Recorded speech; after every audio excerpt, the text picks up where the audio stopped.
Welcome to Let's Talk Near Death, the podcast show where we talk about life, death, and experiences somewhere in between. My name is Kirsty Salisbury, the host of the show, and I welcome you to join me as I talk to everyday people with not so everyday experiences. You may also wish to join the conversation on the Let's Talk Near Death Facebook page or access additional VIP content as a premium subscriber via Patreon. For just a couple of dollars a month, you can get an early access to episodes, additional bonus content, and your chance to connect with my guests. To do so, simply visit patreon.com/Kirsty Salisbury. Let's talk near death. I was reaching the end of my ability to hold my breath. And eventually the euphoria starts to take over and you're breathing salt water, and I drowned. And that's when I started to see a light, and the light felt like I was moving toward it, or it was coming toward me. I really don't understand that, but it felt like there was a movement toward this light. And I was just in, gaga awe of what I was experiencing. Today I'm joined by David Bennett, a 3-time near-death experiencer, 2-time author, life transformational coach, and energetic healer. David is strongly involved in IANDS, the International Association of Near-Death Studies, and has had many appearances on radio and television, including the National Geographic Channel series The Story of God with Morgan Freeman, Dr. Oz, Angels Among Us, NBC National News, and PBS. David is the author of 2 books, Voyage of Purpose and A Voice as Old as Time, where he shares his experiences and how contemplation can be used for spiritual transformation. David Bennett, welcome to Let's Talk Near Death. I'm so excited to have you here. Thank you, Kirsty. It's great to be here. I'm really thrilled. Thank you. So you're a 3-time experiencer. Can you share with us, when did this all start? What happened before your experiences? Yeah, I was the chief engineer of a research vessel. We did underwater exploration. And one night back in March of 1983, we were just finishing evaluating a new remote operated submarine. We needed to get into port because our design engineer for this ROV needed to get to LAX. So we that night we got to the harbor. The harbor master wouldn't let our captain bring the ship in because there were 25 to 30 foot breakers at the breakwater. So instead, we stationed ourselves 2 miles off the harbor entrance, and the captain decided that we would bring a small boat in. But unfortunately, normally I don't go on those trips because I'm in charge of the ship.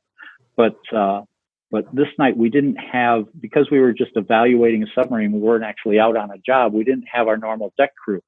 So the captain asked me to go along because I knew the harbor. I was 3rd officer. I knew the harbor well. And we started to go in. We took a bearing with our radar and started to go in. But you can imagine in 25 foot and 30 foot rollers, the harbor buoy is going up and down like this, and we're going up and down like this. And every once in a while we'd get to be able to see the buoy. So we started heading in, and we had a good sight on the buoy when we started. But then as we go up to the top of a roller, and then we go down the trough and come up to the top of the next one and look and try to find that buoy again. Well, it wasn't long. We totally lost track of where the buoy was, but the California coast was lit up, So we knew where the coast was. We figured, worst case, we can just do a beach landing and get this guy into the harbor so he can make his flight to LAX, get his flight out of LAX. So we weren't too concerned, but so we kept going in, but it started getting rougher and rougher because we didn't realize it, but the storm had blown us about a mile south of the harbor, and we were still a mile out when all of a sudden we hit an area where the sea floor comes up and it creates kind of a great, they do a lot of surfing competitions in this area because it creates these rollers, and all of a sudden we drove off of a 30-footer and we just fell down, boom. And I screamed at the mate to turn the Zodiac around, and because this is a bad place to be. And so he turned it around, and just then everything above us went black, and you could just see a ridge of foam up there. And the next one came down right on top of us, and it folded that Zodiac in half like a peanut butter sandwich. Oh, wow. I was in the bow, and so it catapulted me into the water. But like I said, well, I spent hours and hours. I was a commercial diver as well as being the chief engineer. I've had thousands of hours in the ocean as a diver. So being thrown into the ocean wasn't a big shock to me, but being pushed down by that kind of wave, that force, was just incredible. And it just I was tumbled and tossed like a rag doll. And I totally lost all sense of bearing as to what was up, down, east, west, anything. I couldn't tell anything. This was at nighttime, so it was absolutely pitch black. There wasn't a surface to be found. So I thought, well, thank goodness that we put on these life vests. And so I was going to let old Mae West carry me up to the surface, because this is the first time that we'd worn these vests in a long time. So I figured, I'm just going to rely on this, and I'm going to protect myself and just try to hold my breath. And I held my breath and I held my breath. And, when you're in really dire straits like that, you start to reflect a little bit, and I was thinking, well, is my life insurance set? Is my wife going to be okay? Yeah. Things like that, because I knew I was getting close. I mean, as a commercial diver, I knew I could hold my breath about 3 minutes. Wow. That's quite a long time. Well, yeah, it is. When you hyperventilate and you prepare, you can really hold your breath for a long time. I had a great lung capacity because I'd been doing so much diving with saturation diving and everything. So I was reaching the end of my ability to hold my breath. And eventually the euphoria starts to take over, and you breathe in salt water, and I drowned. But it was interesting because I found myself in this darkness, this absolute void. And I thought, where the heck am I? Because in diving training, they teach us about oxygen deprivation. They bring us to the brink so that we don't panic, so in bad situations. Because if you're a commercial diver, you're going to run into a bad situation element. And so you need to know how to deal with it, or you could die. Well, well, I was curious because this was gone way beyond anything I was trained in. And suddenly I'm in this void, and there's no longer a crashing sea. I'm no longer cold from the ocean. I'm comfortable. It's quiet. It's peaceful, but it's absolute darkness. But it doesn't feel like I'm alone in darkness. It feels like there's a presence. It feels like everything that is contained in our world is contained in that darkness at the same time. And so I was curious. I was curious as to what this all was. And that's when I started to see a light. And the light, like, what is that, And it felt like I was moving toward it, or it was coming toward me. I really don't. I don't understand that, but it felt like there was a movement toward this light. And as I got closer to the light, it looked like it was millions upon millions of fragments of light. And they were all kind of moving.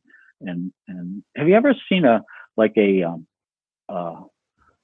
in the ocean, you have these huge colonies of like sardines, and they'll play in the light.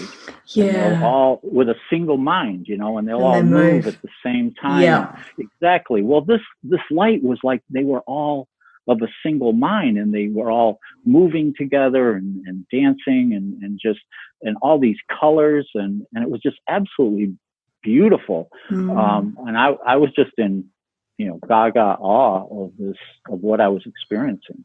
And I kept getting closer and closer. And as I got, and another thing that was happening was I started perceiving these waves of love, of just, it felt like I was being in this warm embrace of just love. Mm. Well, that just, it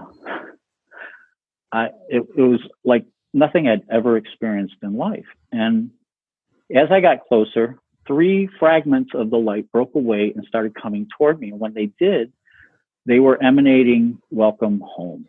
This was what it was, the feeling, the message that I was perceiving was welcome home from these 3 beings. I still have trouble talking about it to this day. It was many years ago. But that sense of welcoming, and I felt like I knew these beings. They were just light beings. And then eventually about a dozen came and greeted me and welcomed me and encircled me. And they communicated that they wanted to proceed into the light. And we went further into the light with all these fragments all around. We went to this area that seemed, to me, it felt spherical.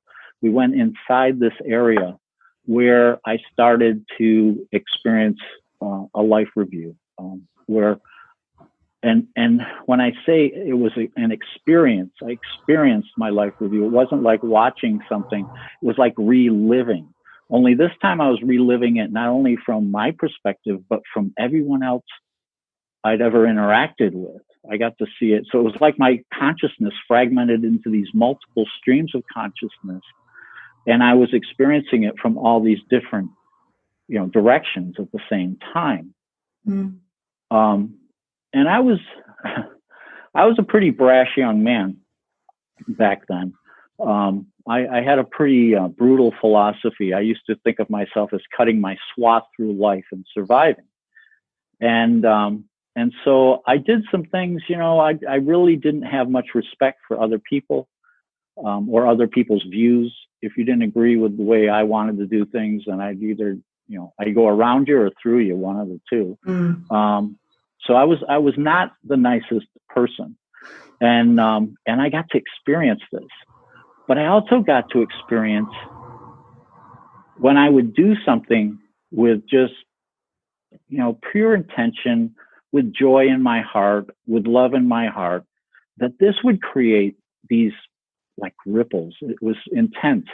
These ripples would go out. It was like every action that I did created these ripples of intention, of reaction with these other people, with events, with my environment, with everything.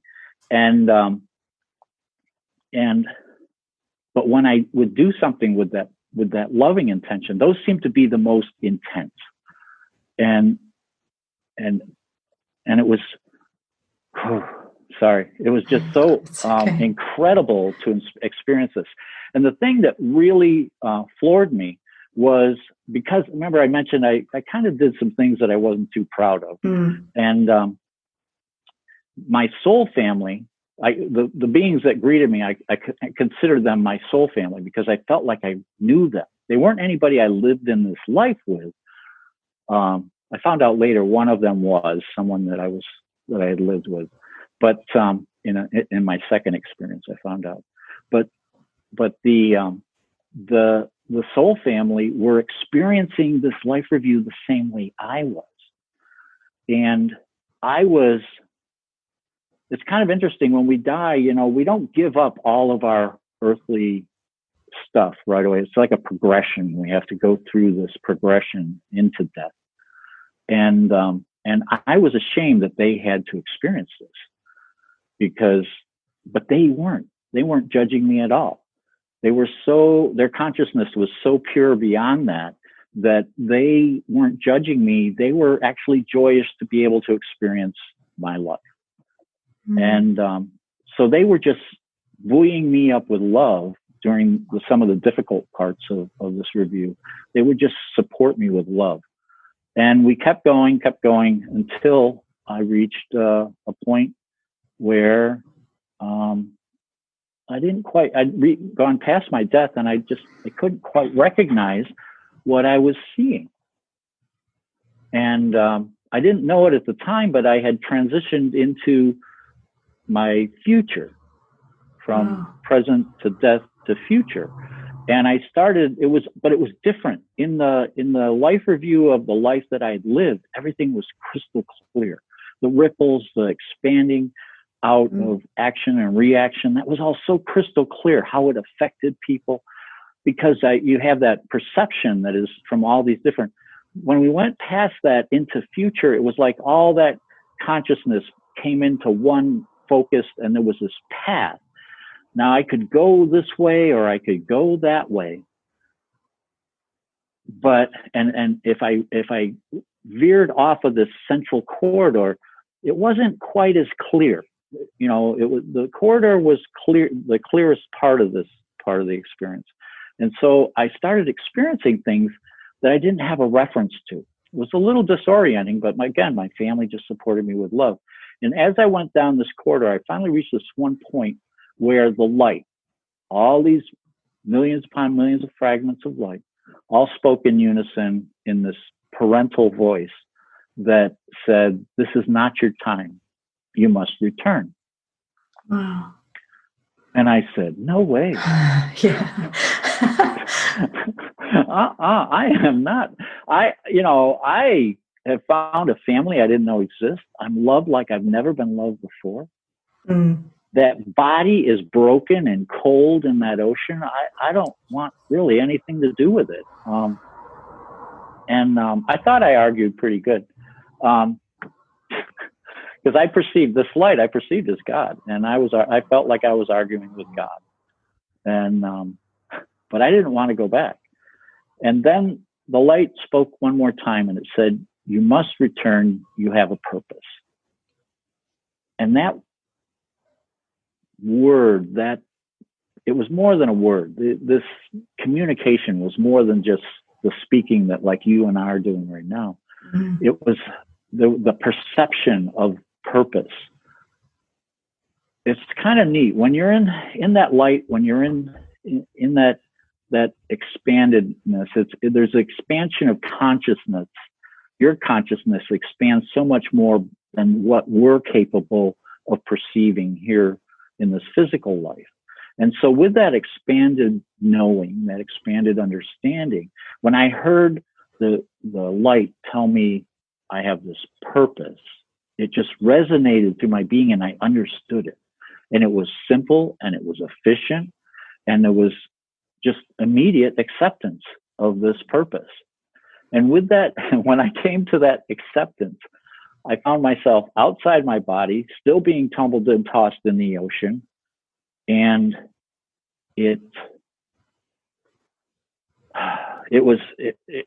I was outside my body watching this, and the three original light beings that had joined me that had greeted me were with me. And we watched, and eventually some of the wreckage from the Zodiac, actually the bow line had wrapped itself around this arm, and a set of waves must have hit the Zodiac, and there must have been a little bit of air left in one of the chambers, and it popped it up. And when it did, it cinched that line, and it pulled this arm up, dislocated this thumb, dislocated this shoulder, and pulled my body up toward the surface. And I was totally not emotional watching this. In fact, I was like, oh, how is the enormity of me? How is the enormity of me going to fit in there? And so we followed it up, and the body got all tangled up in the lines, the wreckage, and a set of waves came and started pounding me up against the wreckage. And when it did, it pushed some of that salt water out of my lungs, and that's the moment that my three light being soul family members gave me a push, and I felt myself go back into my body. Wow. One thing I like to say is dying is hard, but coming back to life is even more difficult. Yeah. It was a rough night. We were still a mile offshore in this breaker zone, and the other guys that were in the boat had actually stayed on station. and were looking for me. One of them somehow, miraculously, had been able, through all this violence, had been able to hang on to a flashlight. And so they had rallied around the guy with the flashlight, and they were looking for me. Well, you can imagine, after you expel salt water, it's not a pretty sight. You really can't talk, you know, but I could squeak and squawk enough that got their attention, and they found me. And then we all rallied around this wreckage and used it as our central point. And we, you know, because we're all used to, you know, we're all divers, and we're, you know, used to emergency situations, that sort of thing. We rallied and we all helped each other to get into shore. And I had to swim that last mile, hanging onto this wreckage with a dislocated shoulder and thumb. And through the breakers, we had to swim a mile after I had just died and come back to life. Wow. Through this miraculous resuscitation. So, and all the way in, my mind, because you know, okay, I understood I had this purpose. And all of a sudden now I'm back in my body, and that purpose is just going away. And I'm losing that sense of what it was, how simple and efficient it was. And I'm back in this dense, heavy body, and I couldn't grasp that. So I'm pondering that, but at the same time, I keep slipping under the ocean. I keep slipping underwater, and it's a fight to stay on the surface. And that consciousness, a little bit of that expanded consciousness stays with you. It stayed with me for like 3 days, where I felt like I was half here, half there. And I knew there was something wrong with this Mae West. And I unclipped it.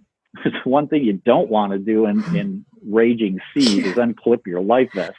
But I unclipped it, and I looked at it, and the fiber filling, the inner part of the vest had dry rotted, and the fiber filling was becoming super saturated with salt water. It was actually dragging me down. So what was supposed to save me actually killed me. Wow. But I was saved by the bitter end of that line. You know, that bitter end of the line is what actually saved me. So. Yeah, wow. It's amazing that you had that insight that the thing to save you was not saving you. And then I'm thinking on a practical level, trying to get it off with the dislocated shoulder, and after everything you've been through in the raging seas. And it wasn't easy. It wasn't. Wow. It was a tough night. It was a tough night. Oh, I bet. But I dropped it. I took it off and let it drop to the ocean and never to be seen again. Thank goodness. What a very full description. This has been amazing. Thank you so much, David. I'm definitely, as you're talking, I'm literally replaying it. I've got a very strong, I guess, mind's eye imagination, and I play things out in my head. So as you're talking, I've been following through and all the little aspects, and you just gave something so beautiful and full of detail there. What an experience. It took a long time. It takes a long time afterwards to get to be able to do that, though. Because it's so confusing at first, because you had this otherworldly experience that you don't have any way to relate to. You don't even have a vocabulary to and this was back in 1983. I know IANDS had started in the early late 70s, early 80s, but I was living my life at sea. I didn't know anything about that, you know. In those days, we didn't have the type of communication that ships have today. I mean, we used to have to call my wife. I had to use the ship to shore operator, you know, which was like an open call line. You know? Yeah. So, we didn't have that type of technology. We couldn't watch television when we were working offshore and things like that. So we were very disconnected with a lot of society and societal norms, those sort of things. So were you familiar at that point what a near-death experience was?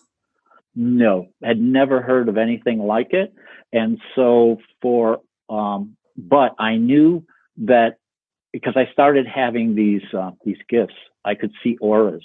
And when I would look in somebody's eyes, I could see the light of their being in their eyes. Wow. And I would know things.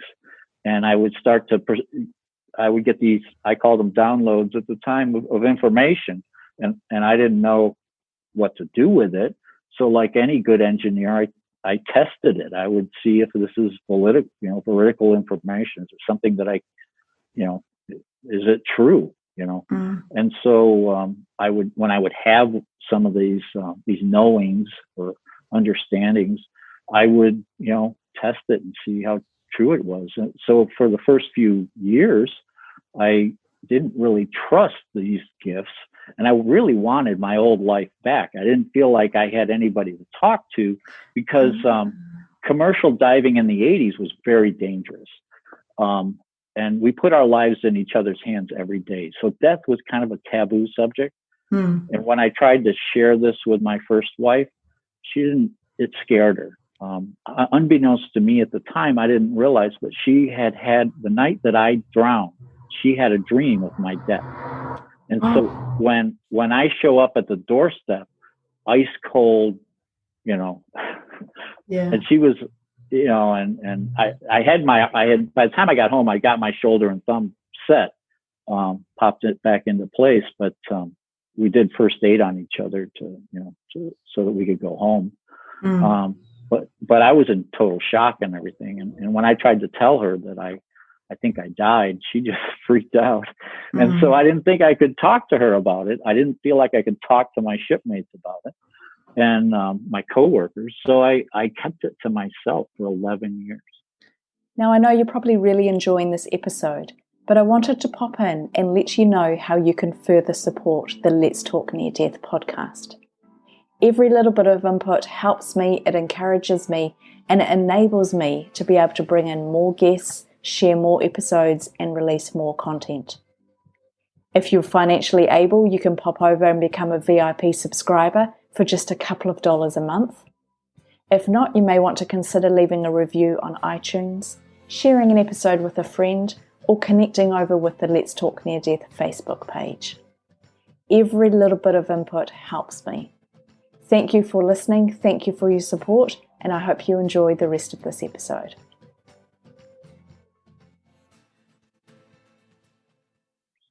Yeah, wow. Until I had a second experience.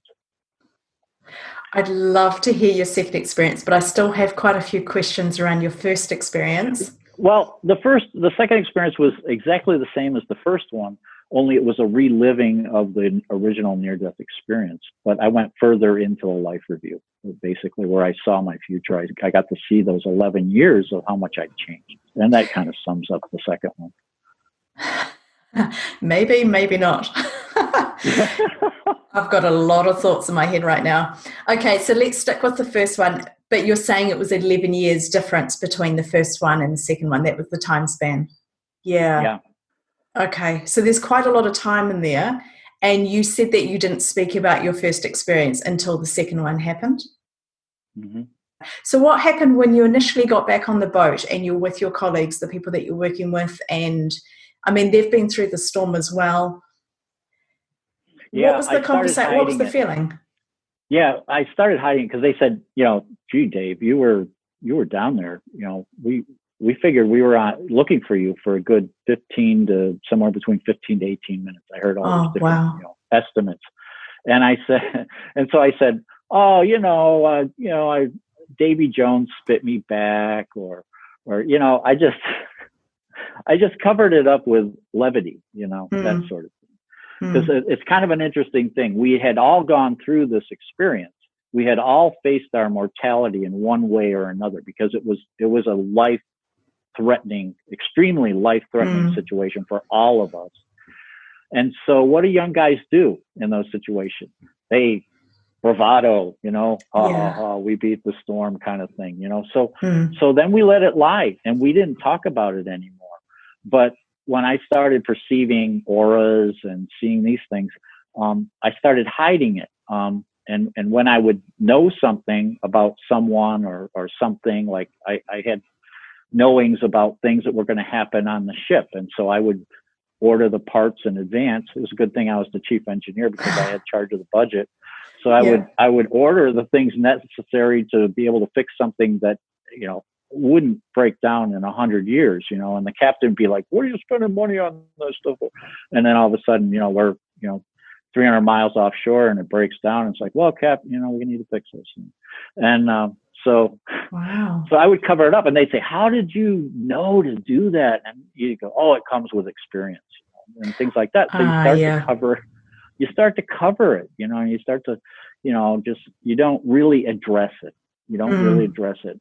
But the thing is that experience, I tried to shove it way back in my brain. I wanted to get on with my life. I wanted, but it doesn't go away. And so when I had the second experience, it was like somebody I had put it all in this box and duct taped it up and put it in the farthest reaches of my brain. And then I have the second experience, and it was like somebody kicked the box open and there it all is again. And then I really had to face the totality of what the experience was trying to bring me to. And that was that, we are loved, that we have, that our greater being, our greater oneness of who we really are still exists outside of us. And it's there to help us at all times. And our soul family is there to help us at all times. And so that, it took 11 years for that box to get kicked open and for me to be able to really start moving on and integrating my experience, because the experience itself, working with IANDS all these years, one thing I know is, one of the things that I do kind of is I'm a spiritual counselor. I call myself a transformational coach, because I help a lot of experiencers through the integration process. We realize that, integration is a process. It's a lifelong process that experiencers go through. Absolutely, because this is something that we hear quite often, and I was exactly the same. I took 27 years, but we often can't talk about it or can't process what's happened for such a long time. And it really makes sense, the work that you're doing, to have that integration help, because you can't go through an experience like this, which is a very spiritual experience, and then come back to a very physical world and just carry on as if nothing happened. So on one hand, I hear what you're saying, that you couldn't talk about it and that you didn't process it. But what happened when you started to see auras and started to have ideas of events coming? Did that scare you, or how did you process that part of this experience? Yes, it did scare me.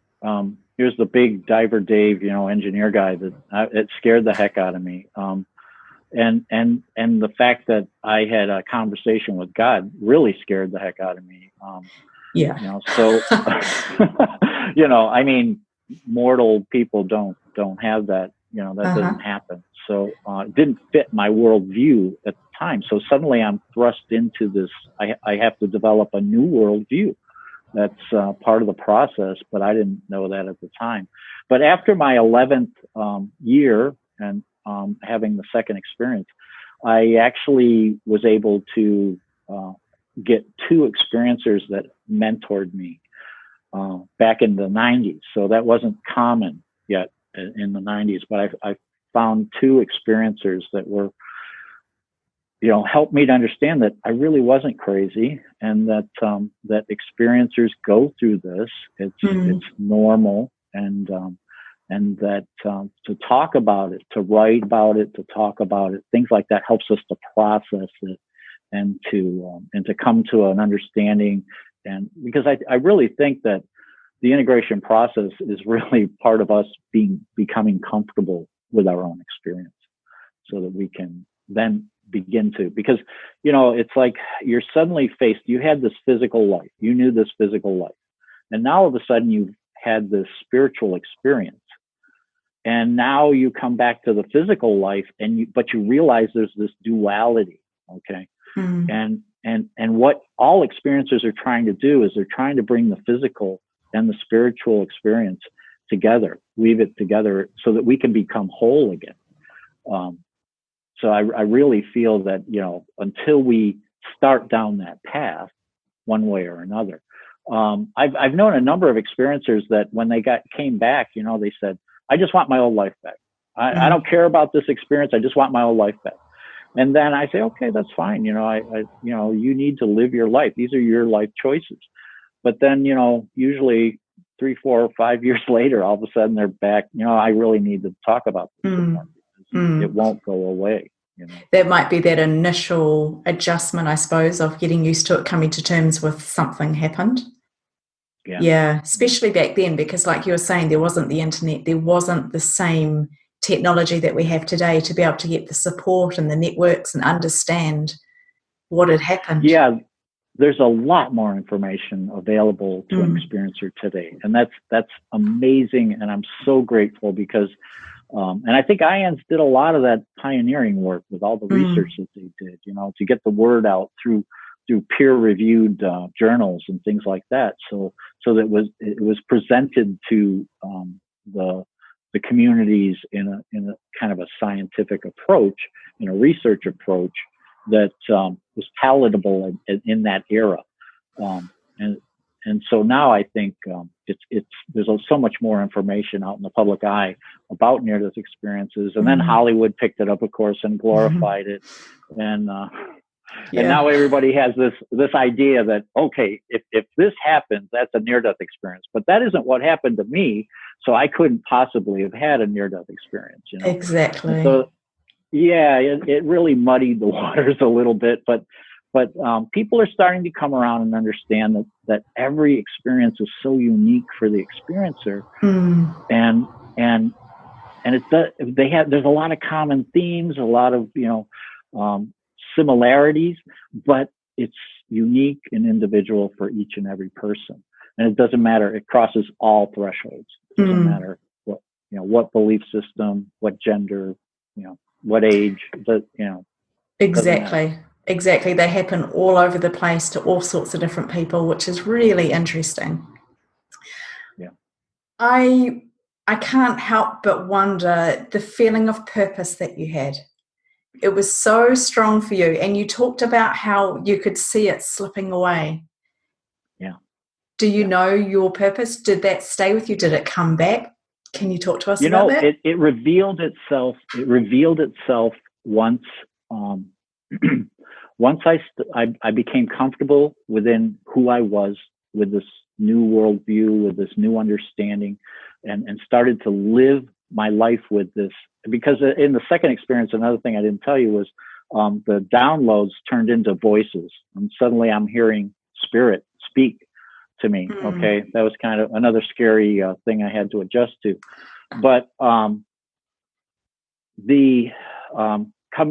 to grips with that, and becoming comfortable with that, and to the point where I actually rely on it and I look forward to it on a daily basis, then once I reached that threshold, I was able to, the purpose started to reveal itself in the synchronicities, in the way that life would suddenly take a turn, and you'd say, oh wow, or you'd get some guidance. At one point I was in a job, and Spirit kept saying, prepare for change. And I thought that meant, start looking for a new job or so, and that's when suddenly I had stage 4 lung and bone cancer. And so that was my third experience. But when it happened, it was like, everybody else was like, oh, and I was like, oh, that's the change I'm supposed to be preparing for. Okay, well, let's investigate this new aspect of life, So that's when the purpose starts to reveal itself. And so then you start to live within your purpose. It's a different way of living, where you allow life to unfold, and you allow the purpose to be the driving force of your life. I was in an interview a while back, and you could tell that the interview person and I really weren't connecting, and so she said to me, I related that, I allow life to unfold, and that, I live within my purpose. And so she goes, well, where do you see yourself in 10 years? And I'm like, I don't know. Yeah, I get asked this question all the time, and I'm like, does it matter? I don't even know where I'm going to live in 5 months' time, let alone what my life looks like. To me, it doesn't matter. It doesn't. What matters is that I'm trying to do the best I can in this moment, and whatever I do in this moment is going to build the best possible future I could possibly have. So, where it takes me is where it takes me.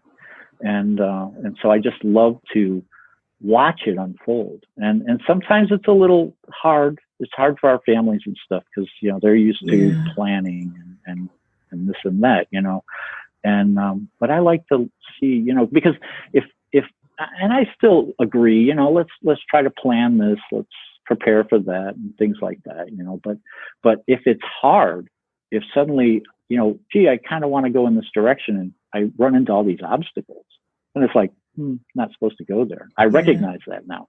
And so I don't go there. So life flows a lot smoother for me because I'm not fighting it. You know? And that concludes part 1 of my conversation with David Bennett. But don't worry, we're coming back for part 2, so be sure to stay tuned for the podcast. David will be sharing his second and his third experience, how they impacted him, what he learned from them, and how experiences can in fact change the way that we live. I hope that you'll join us for the next part of this episode. Thank you for joining in today. Stay tuned, and we look forward to continuing this conversation.